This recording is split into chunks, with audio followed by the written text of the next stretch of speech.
सुप्रभात देवियों और सज्जनों, मैं कर्नल सोफिया कुरैशी और मेरे साथ विंग कमांडर व्योमिका सिंह आज आपको 6 से 7 मई 2025 की रात 1:05 से 1:30 बजे के बीच भारतीय सशस्त्र बलों द्वारा अंजाम दिए गए ऑपरेशन सिंदूर के बारे में जानकारी देंगे। ऑपरेशन सिंदूर 22 अप्रैल को पहलगाम में हुए विभत्स आतंकवादी हमले के शिकार मासूम नागरिकों व उनके परिवारों को न्याय देने के लिए लॉन्च किया गया था। इस कार्रवाई में 9 टेररिस्ट कैंप्स को टारगेट किया गया और पूरी तरह से इसे बर्बाद किया गया। पाकिस्तान में पिछले 3 दशकों से टेरर इंफ्रास्ट्रक्चर का निर्माण हो रहा है। इसमें recruitment, indoctrination centres, training areas व लॉन्च पैड शामिल थे, जो पाकिस्तान और पाक अधिकृत जम्मू कश्मीर POJK दोनों में फैले हैं। Operation Sindoor was launched by Indian Armed Forces to deliver justice to the victims of Pahalgam terror attack and their families. 9 terrorist camps were targeted and successfully destroyed. Over the last 3 decades, Pakistan has systematically built terror infrastructure.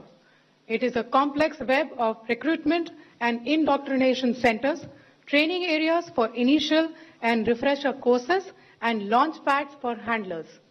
These camps are located both in Pakistan as well as Pakistan-occupied Jammu and Kashmir areas. Some of the well-known training camps are located, as you can see on the screen.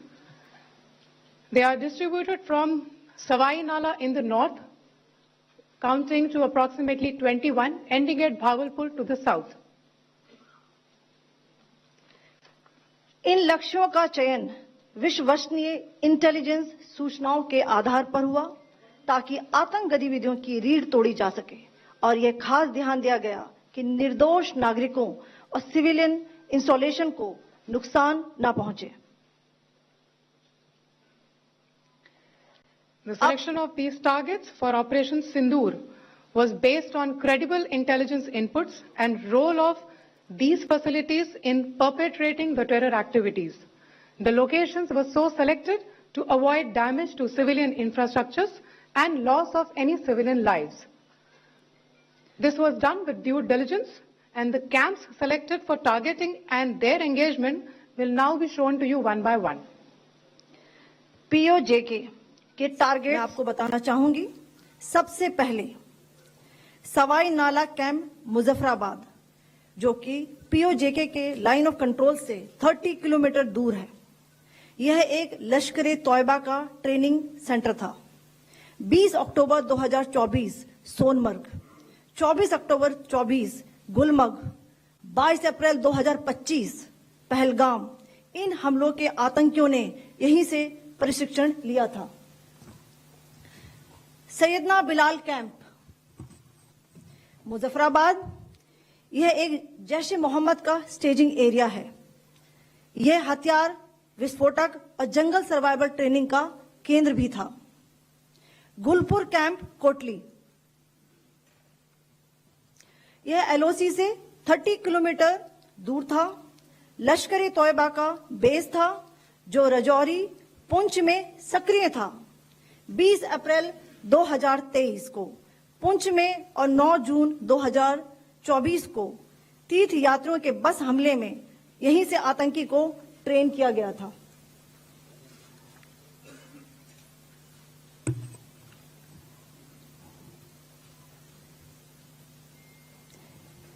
Barnala camp बिम्बर, यह LOC से 9 kilometre दूर है। यहां पर हथियार, handling, IED व जंगल survival का प्रशिक्षण केंद्र था। अब्बास कैंप कोटली,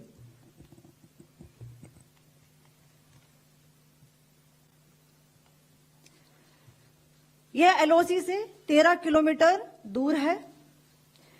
लश्कर तौयबा का फिदाइन यहां तैयार होता था। इसकी कैपेसिटी 15 टेररिस्ट को ट्रेन करने की थी।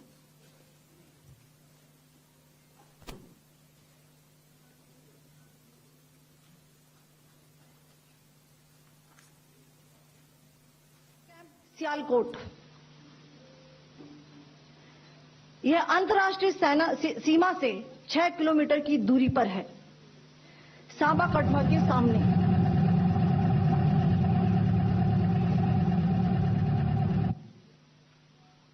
मार्च 2025 में जम्मू एंड कश्मीर पुलिस के 4 जवानों की जो हत्या की गई थी, उन आतंकवादियों को इसी जगह पर ट्रेन किया गया था।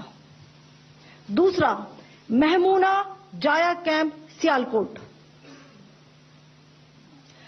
यह 18 से 12 किलोमीटर आईबी से दूर था। हिजबुल मुजाहिदीन का बहुत बड़ा कैंप था। यह कठुआ जम्मू क्षेत्र में आतंक फैलाने का नियंत्रण केंद्र था। पठानकोट एयरफोर्स बेस पर किया गया हमला भी इसी कैंप से प्लान और डायरेक्ट किया गया था। मरकज ताइबा मुरीद के, यह आईबी से 18 से 25 किलोमीटर दूरी पर है। 2008 के मुंबई हमले के आतंकी भी यहीं से प्रशिक्षित हुए थे। अजमल कसब व डेविड हेडली भी यहां ट्रेन हुए थे।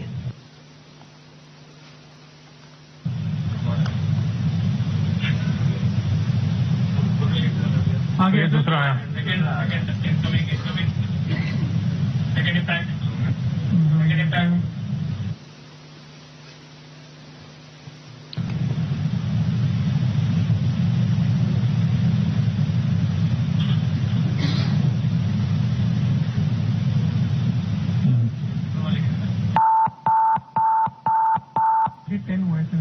टारगेट 10 हुआ, एंक्लोजर सेम ही है। 7 it is hit the target. हाँ हाँ।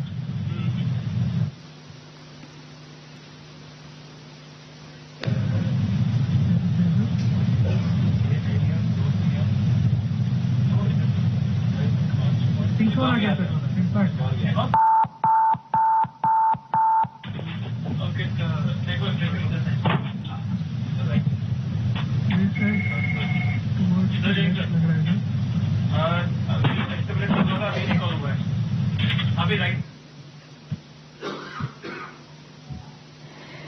मरकज सुभान अल्लाह भावलपुर, ये इंटरनेशनल बाउंड्री से 100 किलोमीटर दूर है।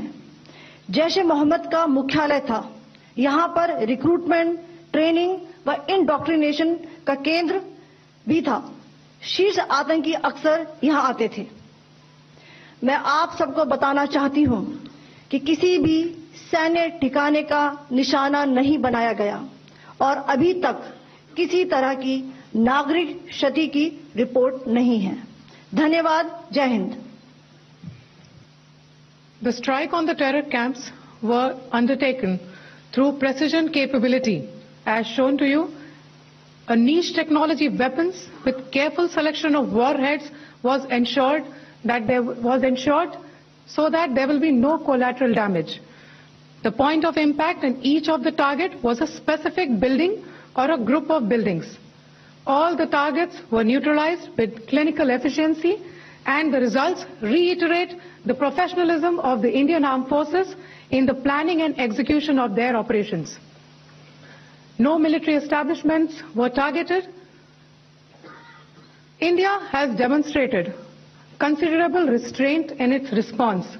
However, it must be said that the Indian Armed Forces are fully prepared to respond to Pakistani misadventures, if any, that will escalate the situation. Jai Hind, and thank you very much.